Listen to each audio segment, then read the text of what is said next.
Hola a todos, mi nombre es David. El día de hoy vamos a, como dice el título, hablar de las metáforas detrás de Looking for Alaska por John Green. Para los que no me conocen y no lo saben, yo soy fan de este libro. Este es uno de mis libros favoritos de la vida y es mi libro favorito de John Green. Estamos a unas semanas de que se estrene la serie de Looking for Alaska, la serie basada en Looking for Alaska en Estados Unidos. Y por ese motivo decidí que ya era momento de hacer este video. Este video, para los que no saben o no me entienden, se trata de explicar o de encontrar y yo explicarles las metáforas, símbolos, signos, referencias y prefiguraciones que están dentro del libro, que hay muchas. Y explicarlas, hablar de ellas. Esta idea viene a mí por un video de Favorosco en el cual hace lo mismo, pero con Bajo la misma estrella. Antes de comenzar, tengo que hacer algunos avisos. Para los que no se dieron cuenta, el canal ya no se llama El Come Libros, ahora se llama simplemente David Herrera, que ese es mi nombre. Me pueden seguir en mis redes sociales, las cuales están apareciendo aquí en pantalla por algún lado, no sé dónde los voy a poner, que es DavidHRR- en Twitter y en Instagram, perdón. Muchas de las metáforas y referencias y cosas por el estilo son muy similares a las del video de Fa. Esto es porque John Green recicla mucho sus ideas. Si ven que aquí hay varias cosas similares a las del video de Fa, no me estoy copiando de Fa en lo que ella hizo y en lo que ella comentó. Me estoy basando en lo que ella hizo, comentó, porque muchas de las cosas que ella encontró en The Fault in Our Stars son muy similares, son iguales a las de Looking for Alaska. Y el mismo John Green en algunos casos ha dicho de que esto significa esto. También mencionarles, muy importante, este video está lleno de spoilers. Si no se quieren spoilear sobre Looking for Alaska porque no lo han leído, por favor no vean este video. Mírenlo cuando ya hayan leído el libro. Si ustedes lo quieren ver y no lo han leído, pues bueno, eso ya es problema de ustedes. Advertidos ya está. Para comenzar este video vamos a hacer algo que es también lo que hizo Fa, que es un glosario. Voy a tratar de explicar lo más sencillo posible qué significa cada una de las cosas que vamos a abordar en este video. Ok, una metáfora es una figura literaria que se encarga de describir algo a través de otra cosa que es muy similar, y con esa similitud tú ya vas identificando a qué se refiere. Un símbolo es a lo que evoca o representa algo. Creo que no hay nada más que decir sobre eso. Un significado es el concepto que significa algo. Ay, Dios, soy muy estúpido. Una prefiguración es una representación anticipada de las cosas. Y una referencia es un escrito que remite a otro escrito o a otra cosa dentro del mismo escrito. Entonces, ya habiendo explicado o ya habiendo hecho el glosario, creo que ya podemos comenzar con las metáforas y todas esas cositas. Cállate ya. Vamos a comenzar con el título. El título es una metáfora de la búsqueda de Alaska. ¿Ok? No me expliqué con eso. El título es Looking for Alaska, que se traduce como Buscando Alaska, tal cual. La cuestión aquí es que Alaska es un lugar. Nosotros no vamos a buscar Alaska ni en el mapa, ni en viajes, ni en nada de eso. Vamos a buscar a la chica llamada Alaska. Pero no la vamos a buscar literalmente de vamos a ir a buscar Alaska, sino vamos a tratar de conocerla. Eso es. A eso se refiere la metáfora del nombre. Es una metáfora muy sencilla, la verdad, creo que todo el mundo sabe esto. Lo quería incluir porque pues es el título. Y justamente la razón por la que John Green decidió ponerle Alaska a este personaje es porque él escuchó una vez una canción llamada Stephanie Says, que justamente dice, ella no tiene miedo a morir, la gente le llamaba Alaska. Y de ahí le viene la idea, ¿no? De ponerle este personaje Alaska, porque justamente es un personaje que no le teme a la muerte. Y aparte, voy a leer, le puso Alaska porque el lugar, o sea, Alaska el lugar es un lugar grande, es un lugar misterioso y es un lugar muy alejado de todo el mundo. Y además es muy idealizado por las personas, justo como Alaska. Entonces, ahí el detrás de por qué se llama Alaska y por qué el libro se llama Looking for Alaska. Que de hecho el libro no se iba a llamar Looking for Alaska en un inicio, o sea, tenía muchos nombres John Green, pero al final creo que un amigo le dice de que, ¿por qué no le llamas Looking for Alaska? Y él de que, sí, está bueno. Y ya, de ahí nace el Looking for Alaska y ya toda la metáfora y todo eso. Oigan, si me ven leyendo es porque literalmente tengo mis apuntes aquí, ¿eh? No crean que es por otra cosa. Ok, el gran quizás. Cuando Miles le dice a sus padres que él va en busca del gran quizás, que eso es en el primer capítulo, nos da a entender como que él quiere aventura, ¿no? Y es justamente la metáfora de la aventura, de lo desconocido, de la vida, de vivir una vida. El I got to seek a for Hubs, Miles lo utiliza como la metáfora a esto, a él querer aventurarse, a él querer hacer cosas nuevas. Pero también es un símbolo de que Miles no sabe qué es lo que quiere, porque él no te dice, quiero ir al Culver Creek a esto. Nunca da una respuesta concreta al por qué quiere hacer las cosas, porque realmente no sabe qué es lo que quiere. Él no sabe qué quiere, él no sabe dónde ir, él no sabe qué buscar. Solamente sabe que no quiere esperarse hasta la muerte para poder saber este fue mi gran quizás, sino buscarlo antes de eso. También es importante decir que Alaska es el gran quizás de Miles. A diferencia de lo que él creía que podía ser un momento, un lugar, una situación, una cosa, no. El gran quizás de Miles resulta ser Alaska. Tan importante se vuelve Alaska en su vida que su vida se ve dividida en un antes y un después de su muerte. ¡Ah! Spoiler, sí, les dije que había spoiler. Alaska muere. Desde ahorita que quede claro. Y tan importante es Alaska en la historia de Miles que la vida de Miles y la forma en la que nos narra la historia está dividida en un antes y un después. Esto es porque John Green tiene la idea de que la vida de todas las personas siempre está dividida por un antes y un después de algo. Por ejemplo, la vida de la sociedad en general, casi todos los calendarios están divididos en un antes y después de Cristo, porque el nacimiento de Cristo fue un momento muy importante para la mayoría de la sociedad. Bueno, las personas también tenemos lo mismo, en individual también aplica el antes y el después de casarnos, el antes y el después de tener hijos, el antes y el después de comprar una casa, el antes y el después de conocer a alguien, el antes y el después de que se muera alguien, que es justamente lo que pasa con Miles, el antes y el después de que Alaska muera. El laberinto. El laberinto, además, es una referencia al General en su laberinto de Gabriel García Márquez. Es un símbolo de la vida. El laberinto es la vida, ¿ok? Todo el libro se está hablando del laberinto y de cómo salir del laberinto. La verdad es que no se puede salir del laberinto. Alaska tiene razón. No se puede salir del laberinto porque el laberinto es la vida. La única forma de salir del laberinto es a través de la muerte. Hay un capítulo en el que Alaska dice, es que el laberinto es el sufrimiento y es contra lo que todas las religiones buscan y tratan de superar. No. El laberinto es la vida y como todo en la vida y como todos en el mundo, nuestra vida está llena de cosas buenas y cosas malas, y entre ellas está el sufrimiento y nuestras culpas. La cuestión aquí es que Alaska cree que el laberinto, o sea, la vida, es sufrimiento porque ella solo vive en sufrimiento. Es una persona que sufre mucho, y ella lo dice en un capítulo. Lo que tú no sabes, Miles, es que ella es una persona que sufre mucho. Algo muy importante sobre el sufrimiento y sobre el laberinto es que Miles al final logra entender lo que Alaska no pudo entender y lo que nadie le ayudó a entender. Y es que la vida tiene sufrimiento, como ya lo mencionábamos, y no hay una forma de salir de la vida, pero sí hay formas de sobrellevar ese sufrimiento a lo largo de la vida. Y la única forma de sobrellevarlo es perdonarnos y perdonar a los demás, que es lo que Miles nos dice al final del libro. Ok, los poemas. En el libro se hace referencia a dos poemas a lo largo de la historia. Bueno, a lo largo de la primera parte. Un poema lo dice el coronel y el otro lo dice Alaska. ¿Ok? Vamos a comenzar con el de Alaska y después vamos a regresarnos con el del coronel. Creo que es la forma correcta de explicar todo esto, ¿ok? Durante esta temporada en el que Miles y Alaska están solos en el Club Berkeley por las vacaciones del Día de Gracias, hay un capítulo en el que Alaska está en su habitación quemando velitas para con la cera hacer un volcán de cera. Bueno, así lo llama Miles. Cuando Miles abre la puerta y la encuentra haciendo esto, se da cuenta que está a punto de quemarse la mano y le dice, cuidado, no te quemes la mano. Y entonces Alaska le contesta, la noche cae rápido, el hoy está en el pasado. Esto es una referencia al poema, bueno, es un extracto del poema Not So Far As The Forest de Edna St. Vincent Millay. Cuando Alaska contesta esto, de la noche acaba rápido, el hoy está en el pasado, es una prefiguración a la muerte de Alaska, a que Alaska va a morir joven más bien, por el hecho de que esta frase en específico, este verso, justamente eso significa en el poema.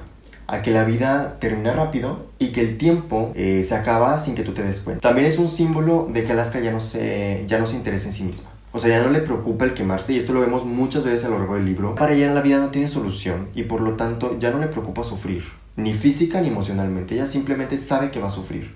Entonces es por eso que ella contesta esto. Y es muy preocupante, o sea, todavía peor aún, porque ella, después de decir esta frase, se pone a platicar con Miles sobre esta autora y le habla sobre lo deprimida que esta autora estaba y sobre cómo ella admira a esta autora y cómo se identifica mucho con esta autora y de cómo ese poema es súper genial. Una persona que presta atención se hubiera dado cuenta de que pues es preocupante. El otro poema se lo dice el coronel a Miles cuando se conocen. Cuando se conocen, Miles se presenta y le dice, hola, yo soy Miles.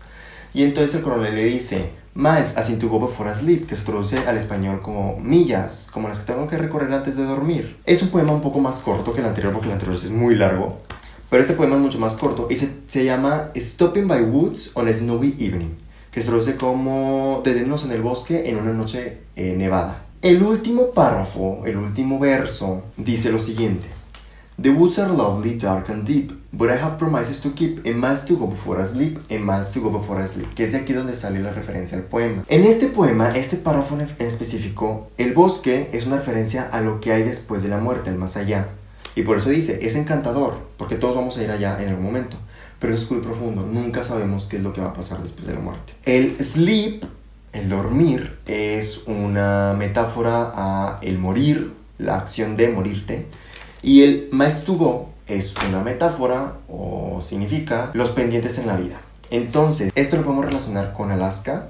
Recordemos que Alaska es el gran quizás de Miles. Y el hecho de que el coronel le diga a Miles, las millas que tienes que recorrer antes de dormir, se refiere justamente a que va a haber una muerte y a que Miles tiene que hacer algo antes de que esa muerte suceda. Perdón, es la prefiguración a todo esto, a que Alaska muere y a que él tiene que hacer algo antes de que muera. Y de hecho, en la página número 12, el coronel le dice a Miles, antes de llevarlo a conocer Alaska, well, come on Miles to go halter, we got shit to do, que se traduce al español como, bien, vamos, millas para ir halter, tenemos mierda que hacer. Pero a ver, aquí vamos a entrar el por qué Miles se llama Miles Halter, ¿ok? El nombre de Miles es literalmente la traducción a millas. Y milla es un método de medición de la distancia. Y halter se traduce como un bozal, creo que como bozal para caballo o algo así. Pero en realidad es un juego de palabras de John Green. Halt significa detener y her significa ella. Entonces, que el coronel diga Miles to go halter se refiere a que Miles tiene que hacer algo para detenerla. Desde el principio nos dijeron, no quisimos escuchar, no prestamos atención, pero ahí estaba el detalle de Miles to go halter, Miles tienes que detenerla, antes siquiera de conocerla. Y pues bueno, ambos poemas que les acabo de decir, además de ser prefiguraciones, cada uno a su manera, son metáforas al sufrimiento y a la depresión. Los nombres y los apodos, ¿ok? Los nombres y los apodos son un símbolo de pertenencia, pero de diferente manera, mientras que los nombres son puestos por nuestros padres o tutores el día que nacemos y no los elegimos nosotros de la misma forma que no elegimos a nuestra familia, pero indican que pertenecemos a esa familia. Los apodos son algo que nosotros aceptamos o elegimos y que nos indica que pertenecemos a un grupo que aceptamos o elegimos. Esa es la razón por la cual casi todos los personajes en Looking for Alaska tienen apodos, porque nos indica que Miles pertenece a esta nueva familia, a este nuevo grupo y no al otro. Y bueno, Alaska, muchos personajes no tienen apodo, pero Alaska en específico no tiene apodo porque Alaska, como nos lo dice en su historia, ella eligió su nombre. Y ahora vamos a pasar al significado del nombre Alaska. El nombre Alaska significa That which the sea breaks again, que se traduce como eso contra lo que rompe el mar. Y esto es una metáfora a cómo Alaska siempre está en sufrimiento. Ella ve el sufrimiento como estas olas que vienen y la golpean una y otra vez a ella. Es la metáfora de su nombre. Lo que significa su nombre es la metáfora del sufrimiento y como una y otra vez ella se ve atrapada por el fantasma de su culpa y su sufrimiento. Las últimas palabras son un símbolo de la culpa que Miles siente por no conocer a las personas. Recordemos que él en Florida no tiene amigos, no conoce a nadie. Entonces él se siente culpable por eso y cree que leyendo las últimas palabras de las personas y aprendiéndoselas, conoce a las personas sobre las cuales está leyendo. De hecho, él dice, I know a lot of people last words, y it was an indulgence. Una indulgencia es un castigo benevolente, que comúnmente se relaciona con la religión católica, es un castigo benevolente para sanar o para perdonar las culpas generadas por tus propios pecados. El hecho de que Miles diga que él aprende últimas palabras como una indulgencia es el hecho justamente a que él utiliza para sanar su culpa, por no tener amigos, por no ser lo suficientemente popular, conocido, etc. El tema de las indulgencias lo vemos muy comúnmente en el libro. Por ejemplo, el coronel tiene la indulgencia de aprender las capitales por su insuficiencia o porque él siente que no es lo suficientemente inteligente. Y eso a él le genera mucho conflicto. Entonces, él decide aprender aprender las capitales de los países.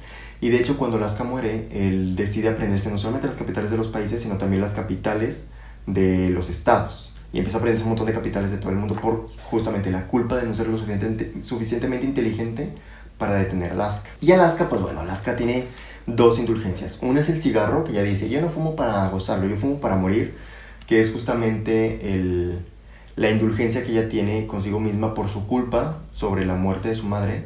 Y la otra es el llevarle flores blancas a su madre hasta su tumba, que es una forma de pedirle perdón por no haberla ayudado durante su muerte. Y esa es otra de las indulgencias de Alaska. En el libro se habla sobre dos tipos de flores, las margaritas y los tulipanes. Las margaritas blancas son un símbolo de paz y de inocencia. Son un símbolo de inocencia y de pureza. Y los tulipanes blancos son un símbolo de paz y de perdón. El hecho de que Alaska siempre esté dibujando margaritas blancas es justamente porque eso simbolizan. Y el hecho de que Alaska haya muerto con con tulipanes blancos en el auto, dirigiéndose a la tumba de su madre, es porque es ella pidiéndole perdón a su madre.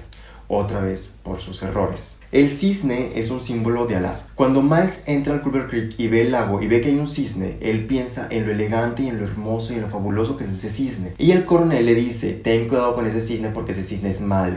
Y cuando conoce Alaska, para Miles se convierte en la cosa más hermosa y es preciosa y es súper divertida. Y el coronel y todo el mundo le dice, ten cuidado con Alaska porque ella es de modos, ella es de momentos. El cisne también es una metáfora a la idealización de las personas, ¿ok?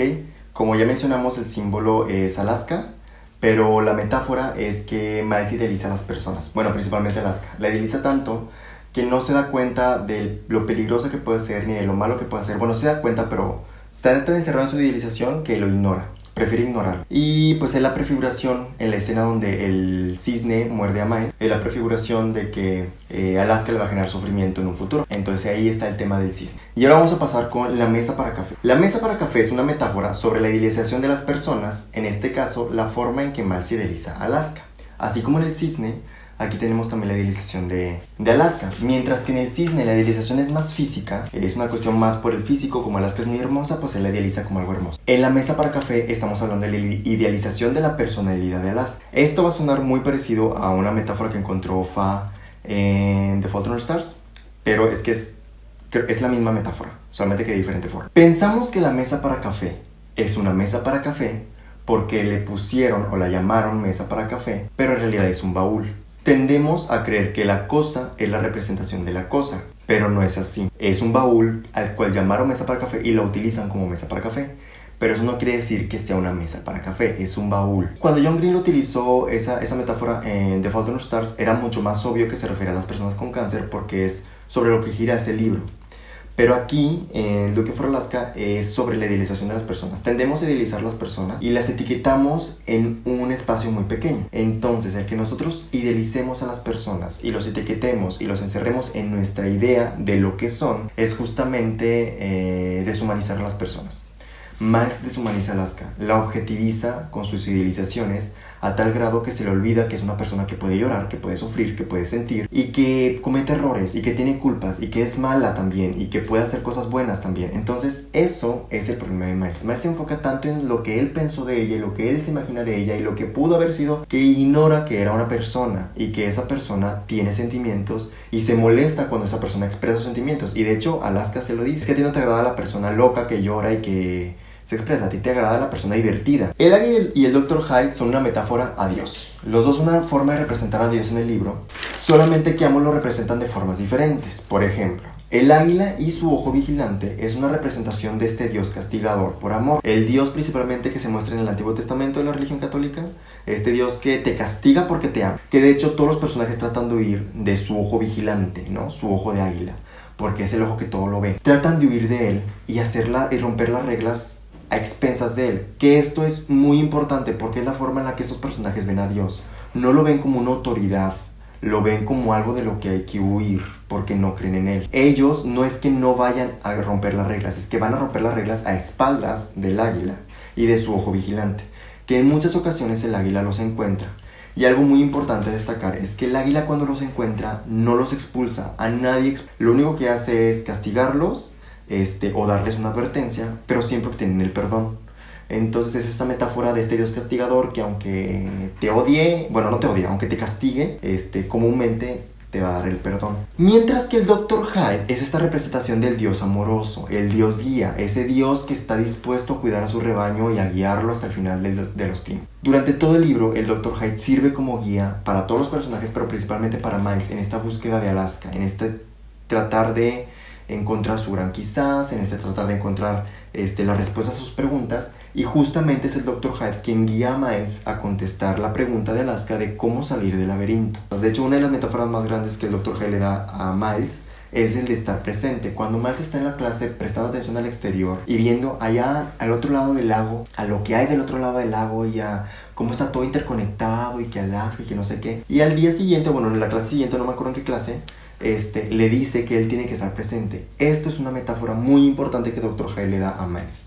Y es la metáfora de que debe de escuchar. Miles no escucha, como dije. Idealiza tanto a Alaska que no la escucha. Alaska durante un sinfín de momentos Le dijo a Miles sobre su depresión, sobre su sufrimiento, sobre cómo ella no es feliz. Y Miles, en lugar de escucharla, la idealizaba y se ponía a pensar en esas cosas que no eran y que podían ser, y que terminaron llevando a Alaska a la muerte y a él a no poderla ayudar. Ambos, tanto Dr. Hyde como el águila, son un símbolo de autoridad, justamente porque son la representación de Dios. Entonces, he ahí otra metáfora. El tema del cigarro. El cigarro es un símbolo para muchas cosas dependiendo del personaje. Por ejemplo, para Miles es un símbolo de pertenencia. Miles fuma para pertenecer a ese grupo de amigos. ¿Ok? Para el coronel es un símbolo de autoridad. El coronel fuma porque él cree que así se ve más autoritario y cree que así es más adulto y cree que así es más fuerte. Y Alaska fuma porque ella no fuma para disfrutarlo, fuma para morir. Ella fuma por culpa, porque se siente culpable y porque esa es la forma en la que se relaciona o ella se siente más cerca de su madre. Para cuando termina la historia, al final, para todos los personajes se convierte en un símbolo de tradición y de Alaska. En ese momento en el que ellos avientan el cigarro al agua, ese es el último símbolo que vemos del cigarro. Los autos son un símbolo de libertad. Es a través o es gracias a estos autos que ellos pueden salir del Culver Creek, donde están estas reglas que lo limitan, y pueden hacer lo que se les da la gana. Y es donde ellos aprovechan para comprar alcohol, comprar cigarros, ir a pasear, salir, divertirse. Y es muy importante porque justamente es como muere Alaska. Alaska muere manejando un auto. Alaska muere en este auto que es el símbolo de libertad para conseguir la libertad del laberinto. Ahora, las capas entre Miles y Alaska. Miles constantemente está mencionando las capas que dividen, o bueno, que lo dividen a él de Alaska. Que si tantas capas de ropa, que si tantas capas de no sé qué, que si tantas capas de no sé cuánto.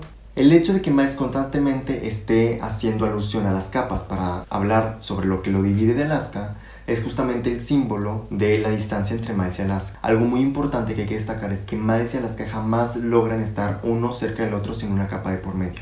Siempre hay algo que los divide.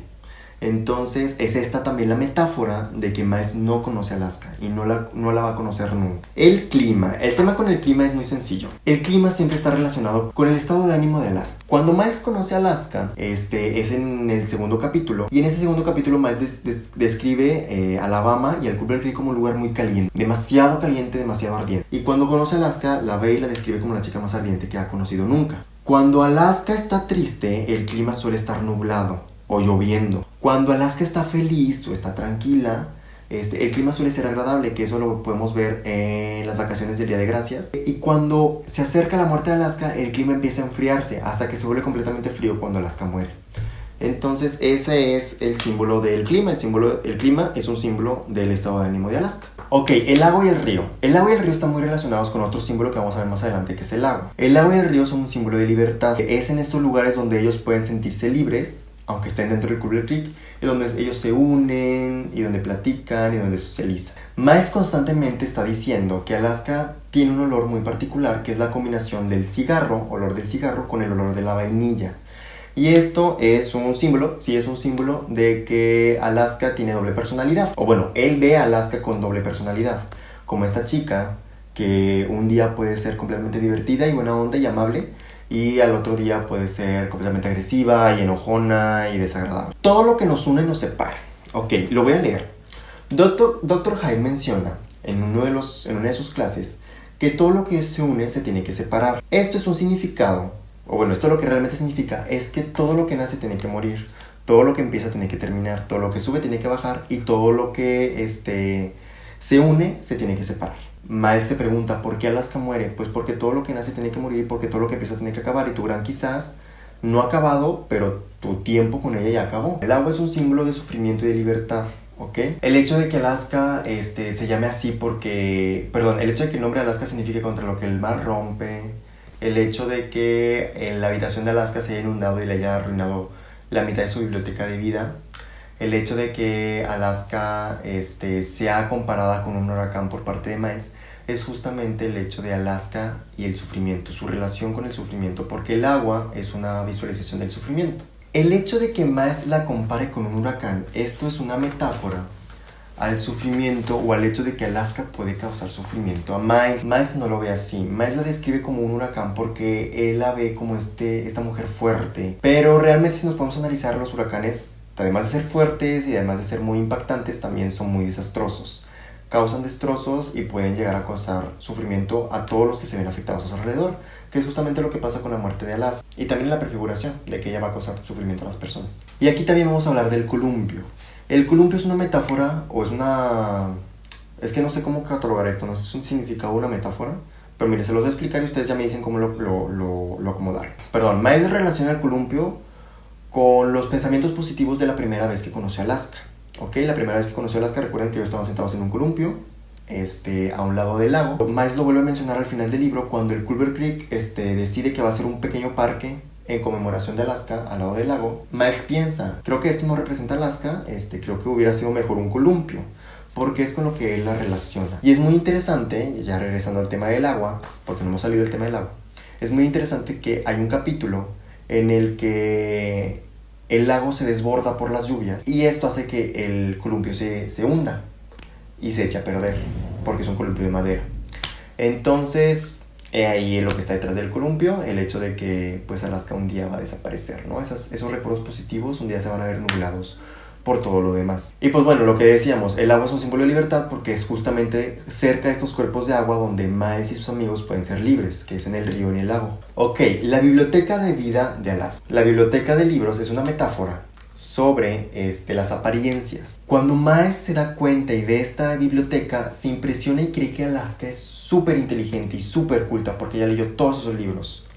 Pero eso es justamente una idealización de Miles. Miles cree esto solamente porque ella tiene muchos libros, pero eso no significa que realmente sea cierto. Entonces cuando le pregunta, Alaska le dice que no ha leído esos libros, rompiendo por completo esa idealización que él tenía de Alaska sobre una mujer muy culta. O bueno, no rompiéndolo porque realmente él nunca lo deja pensar, simplemente tratando de romper esa idea que Miles tiene sobre ella. Esto es una referencia al Gran Gatsby. En el Gran Gatsby, Gatsby tiene una biblioteca muy grande, pero él jamás lee esos libros, porque es la forma de el Gatsby de aparentar que él es una persona muy conocedora y muy sabia. Pero él, Gatsby, sí trata de reforzar el hecho de que él es una persona muy conocedora y muy sabia a lo largo de la historia. No rompe con esa idealización, él quiere que lo idealicen. Por otra parte, Alaska no. Alaska lo que quiere es que no le idealicen, entonces ella constantemente se la pasa diciéndole a Miles que no le idealice, y esta es una forma de decirle a Miles que no le idealice. Yo no he leído esos libros, yo no soy tan inteligente, obviamente me falta mucho tiempo para leer eso. Por completo. Es muy importante, mencionar que cuando Miles ve por primera vez estos libros, lo describe como gigantes pilares de libros organizados contra la pared y menciona que si solo uno de estos se mueve, estos se van a caer en efecto dominó y los van a aplastar a todos en una asfixiante masa de literatura. Es muy importante mencionar esto porque esto es una metáfora de lo frágil que es Alaska, a pesar de que Miles y todo el mundo la ve como una mujer muy fuerte, porque lo que ella aparenta ser, en realidad es una persona muy frágil, que cualquier detalle la va a tumbar, como es lo que pasa a mitad del libro. Ahora vamos a pasar al Gran Gatsby. Okay, ya mencionamos que la biblioteca de vida de Alaska es una referencia al Gran Gatsby. Tenemos más referencias al Gran Gatsby en el uso de los colores como símbolos, porque en el Gran Gatsby los colores tienen una importancia muy grande y son símbolo de muchas cosas. Y el tema con el verde es que también se relaciona con los ojos verdes de Alaska. En el Gran Gatsby se menciona mucho los ojos de muchas personas, y esto es porque los ojos en el Gran Gatsby son símbolo de muchas cosas. Pero en el libro de John Green solamente tenemos referencia, creo que a 2 ojos principalmente, porque Miles se fija mucho en los ojos de las personas, Se fijan los ojos de Kevin cuando se corta el pelo, se fijan los ojos de Alaska, se fijan los ojos del águila. Pero aquí los ojos que nos vamos a centrar es en los de Alaska. Cuando Miles conoce a Alaska, él dice, "But even in the dark, I could see her eyes, first emeralds."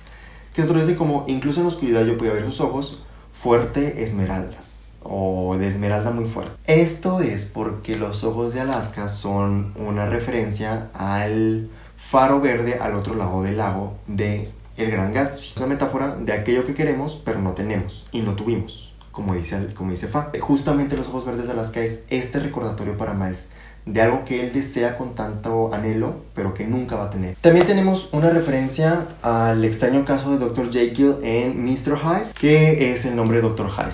El Dr. Hyde es la combinación de estos dos personajes, Dr. Jekyll, doctor, en señor Hyde. Y pues el hecho de que la contraseña de la computadora de Dr. Hyde sea Jekyll and Hyde. Y también se puede relacionar con el hecho de que Alaska parece tener doble personalidad. Tenemos una referencia al principito cuando Miles está contestando su examen de francés y la última pregunta es ¿qué significa la rosa en El Principito. La rosa es un símbolo de belleza, bueno, se los voy a leer, es un símbolo de belleza, de gracia y de pureza. Es un símbolo de vanidad y de exigencia. Representa el amor dado y no correspondido del todo, ¿ok? Porque recordemos que el Principito ama a la rosa, pero la rosa parece no amarlo del todo y es grosera y es exigente y le pide muchas cosas y rara vez es honesta con sus sentimientos con el Principito. Entonces el Principito decide dejarla porque ese amor le hace sufrir mucho. Él siente que está dando mucho y no está recibiendo nada a cambio, entonces él sufre por amarla y huye de ese planeta y es como llega a la Tierra. Y en este huir, él se da cuenta de que la sigue amando y de que el estar lejos de ella le causa dolor por su corazón roto. Entonces él sufre por amarla y no tenerla cerca. Esto es una metáfora del sufrimiento de Miles antes y después de la muerte de Alaska, porque antes de la muerte, Miles sufre porque Alaska no lo pela, no siente interés en él. Y después su muerte pues sufre porque, primero porque él tiene una idea errónea de que Alaska y él pudieron haber sido algo. Y segundo porque él se da cuenta de que Alaska ya no va a regresar. Entonces sufre porque jamás nunca va a volver a ver a Alaska. Algo muy importante es que Miles ignora todo esto cuando está contestando el examen y solamente en la respuesta pone la rosa simboliza el amor. En el capítulo 44 días antes, Alaska y Miles van manejando a un lugar llamado el Coosa Liquors, que no sé cómo se pronuncia, yo lo voy a decir Coosa Liquors. Durante este viaje, Alaska le hace un chiste de knock knock a Miles, que es un chiste que le enseñó su madre. Alaska va manejando muy mal y además es el lugar donde va a comprar alcohol y regresa con un montón de botellas de alcohol. Y esto es una prefiguración a la muerte de Alaska y al cómo va a morir. El hecho de que ella muere manejando, en mal estado, ebria, y obsesionada con su madre. Después de eso, en ese mismo capítulo, Alaska llora con Miles diciendo que siempre arruina todo. Y Miles se pregunta, ¿cómo puede ser que la chica que hizo un chiste hace 3 horas ahora sea un completo desastre en lágrimas? Eso es justamente muy similar a lo que él dice el último día que la ve. En el último día, él dice, ella estaba llorando como la tarde, como la mañana después del Día de Gracias, pero peor. Y es justamente porque cuando ella estaba llorando con él y estaba desahogando, también es la prefiguración a la muerte de Alaska, al cómo ella va a morir. Todo el capítulo, el 44 días antes, entra como una prefiguración para mí de la muerte de Alaska. Ok, el volcán de cera. El tema del volcán de cera es... Vamos a tomarnos un ratito con esto. Cuando Alaska le pide a Miles que la acompañe durante las vacaciones del Día de Acción de Gracias, le menciona que por favor lo haga porque durante las vacaciones anteriores ella estuvo muy aburrida y como ejemplo le dice que de tan aburrida que estaba, se puso a quemar velas chiquitas para hacer una vela gigante de pura cera, una montaña de cera. Un día, Miles durante estas vacaciones entra a su habitación y la ve que está justamente quemando las velitas para hacer la montaña de cera, el volcán de cera que ya habíamos mencionado. Nosotros podemos creer que la razón por la cual Alaska está haciendo esto, a pesar de la compañía de Miles, es porque está aburrida. Pero no. En realidad, el volcán de cera es un símbolo sobre el cómo Alaska prefiere, en lugar de enfrentar su pasado, enterrarlo. Y lo entierra entre un montón de cera. También hay que recordar que este es el capítulo donde Alaska hace referencia al poema súper deprimente que mencionamos anteriormente, al de Edna St. Vincent Millay. Y Miles, en lugar de escucharla, decide ayudarla a hacer esta vela aún más grande, hacer este volcán de cera aún más grande, lo cual es una prefiguración al hecho de que Miles al final la ayuda a salir del laberinto. Él contribuye a la muerte de Alaska en cierta forma porque no la detuvo. Entonces el hecho de que él se siente con ella a ayudarle a enterrar todo su sufrimiento y todo su pasado es Miles ayudando a Alaska a salir del laberinto. Y también esto es una metáfora del intento de Alaska de hacer cosas nuevas a partir de cosas ya hechas. El hecho de que ella quiere construir su vida a partir de todo ese sufrimiento y todo ese pasado. El problema es que lo que construye es una cosa monstruosa y fea, que es el volcán de cera, y no construye algo bien hecho. ¿Por qué? Porque no puedes construir algo bueno a partir de algo que ya no sirve. Después tenemos el chiste de knock knock. Ya habíamos hablado del chiste de knock knock anteriormente. Este chiste se lo enseñó la mamá de Alaska a Alaska y consiste en pedirle a la otra persona que comience el chiste. Es muy sencillo, la verdad. Entonces Miles dice knock knock y Alaska contesta ¿quién es? Y Miles no tiene una respuesta porque él no sabe el chiste. Se da cuenta que realmente fue engañado. Y ese es el chiste, el haber sido engañado y haber tú comenzado el chiste sin saber la respuesta. Es una metáfora a cómo solemos creer que conocemos a alguien cuando realmente no lo conocemos, cuando realmente no es así. Asumimos que conocemos a alguien, Y luego nos impresionamos, el mismo tema de la idealización, nos impresionamos cuando esa persona que queremos conocer sale de nuestros estándares de conocimiento. Y también es un símbolo de que Miles realmente no conoce a Alaska, porque él no sabe terminar el chiste, no, porque la única que sabe cómo terminarlo es Alaska, pero Alaska, ese era el chiste, engañarlo y hacer que él comenzara el chiste, sin saber cómo va a terminar. La bestia, el tema de la bestia, esto va a parecer muy rebuscado, pero créanme que no lo es, tiene mucho sentido y ahorita se los voy a mencionar. Durante la cita triple y media, que es la que organiza Alaska para emparejar a Miles con Lara, deciden que van a ir a un partido y de ahí se van a pasar, creo que a comer o a cenar o algo. Entonces van a un partido de básquet dentro del Culver Creek. Entre los jugadores de la competencia del equipo contrario, hay un jugador muy grande, muy monstruoso y muy rudo, al cual todos le llaman la bestia. Y el coronel, como de costumbre, se pone a molestar al jugador para confundirlo y que no gane. La cuestión aquí es que el jugador se enoja y va tras el coronel, pero también parece ir tras Miles. Entonces Miles sale corriendo junto con el coronel del gimnasio y lo que hace la bestia es aventarle el balón de básquet y golpea a Miles en la cabeza. Y Miles dice algo muy interesante, que es: la bestia me atrapó. Quédense con esta frase: la bestia me atrapó. Después de eso, Miles se levanta, sale del gimnasio y afuera se empieza a sentir mal y vomita encima de Lara.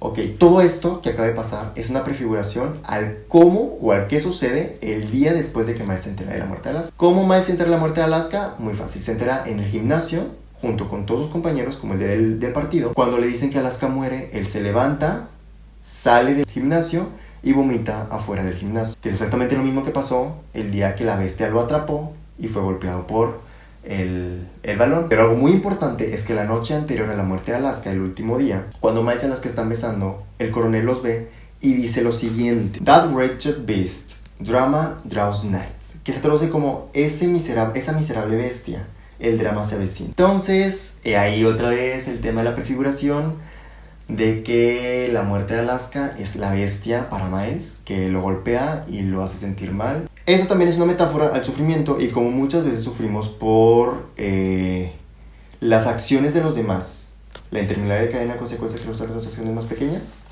realmente Miles no es responsable del sufrimiento causado por la muerte de Alaska. O sea, él no es responsable de la muerte de Alaska y tampoco es responsable de que el coronel haya molestado a la bestia, pero él sufre las consecuencias, los efectos colaterales, como vemos en The Fault in Our Stars. Él sufre las consecuencias de esos actos, pero él no es responsable de esos actos. Pero de algo que sí es responsable es de haber decidido ir al Culver Creek, que es la cadena de consecuencias que desatan las acciones más pequeñas. Entonces, él es responsable en cierta forma de su propio sufrimiento, porque la culpa, mi querido Brutus, no está en nuestras estrellas, sino en nosotros mismos. David, ¿dónde escuché eso? Sí, lo escuchamos en Bajo la misma estrella.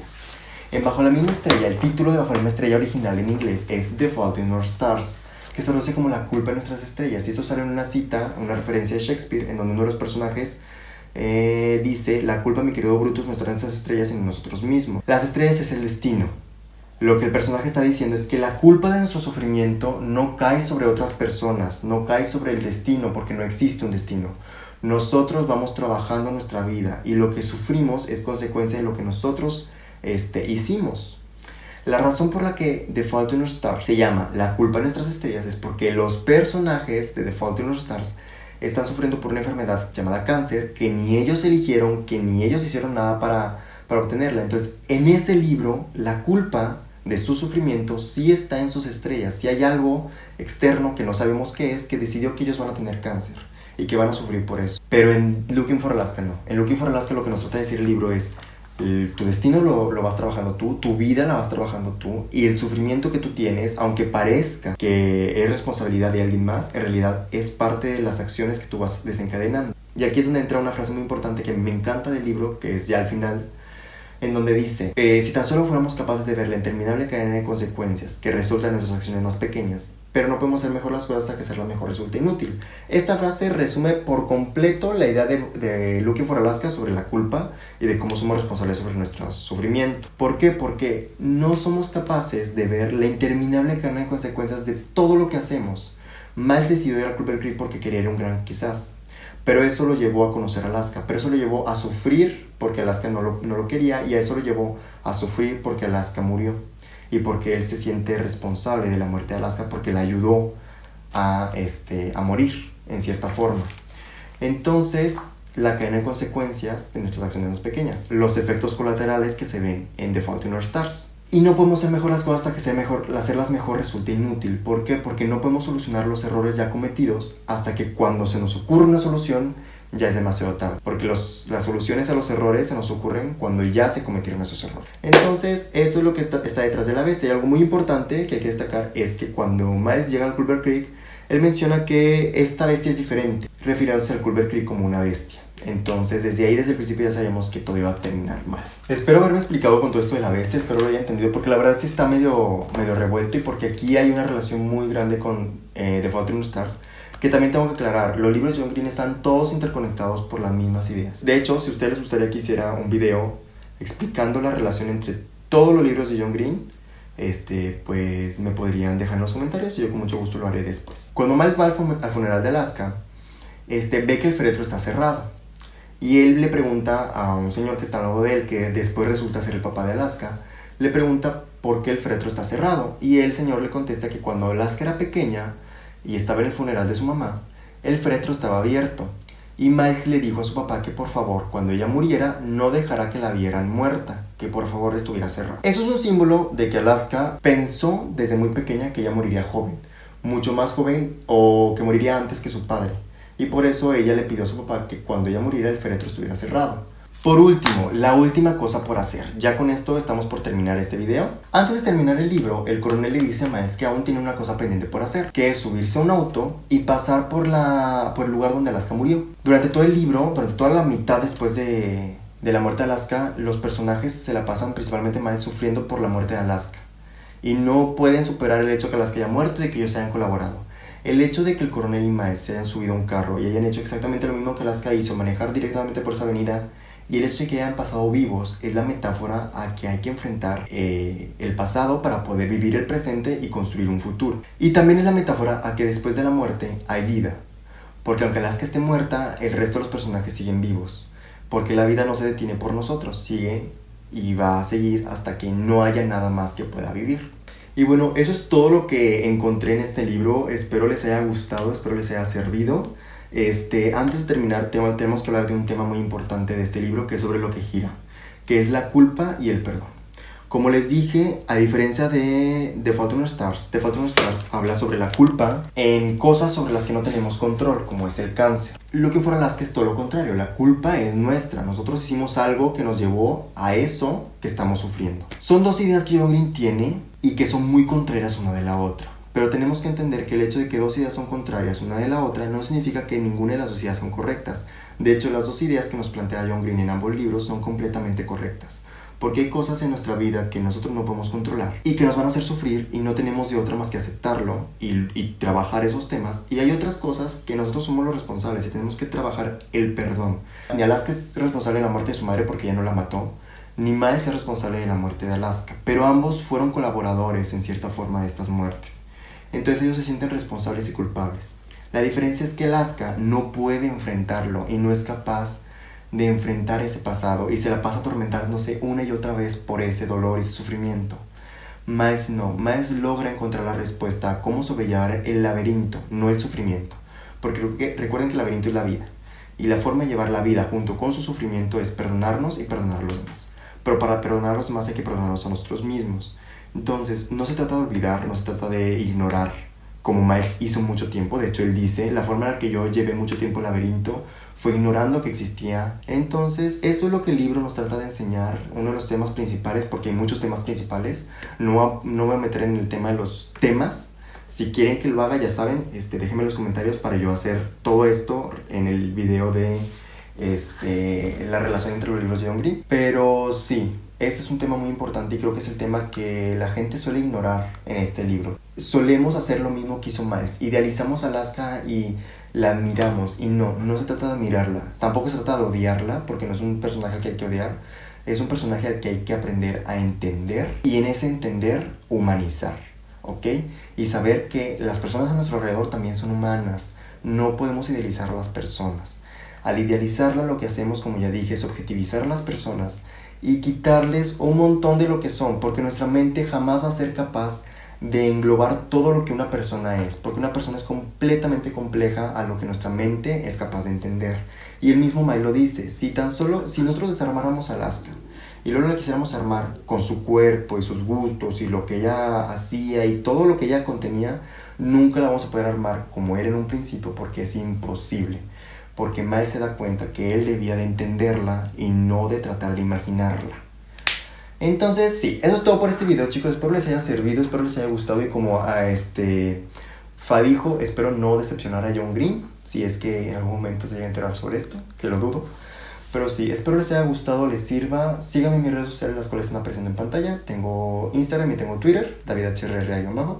Y también suscríbanse a este canal para ver videos próximamente y poder explicar más cosas sobre otras cosas. Entonces, si eso es todo por este video, nos vemos próximamente en algo nuevo. Bye.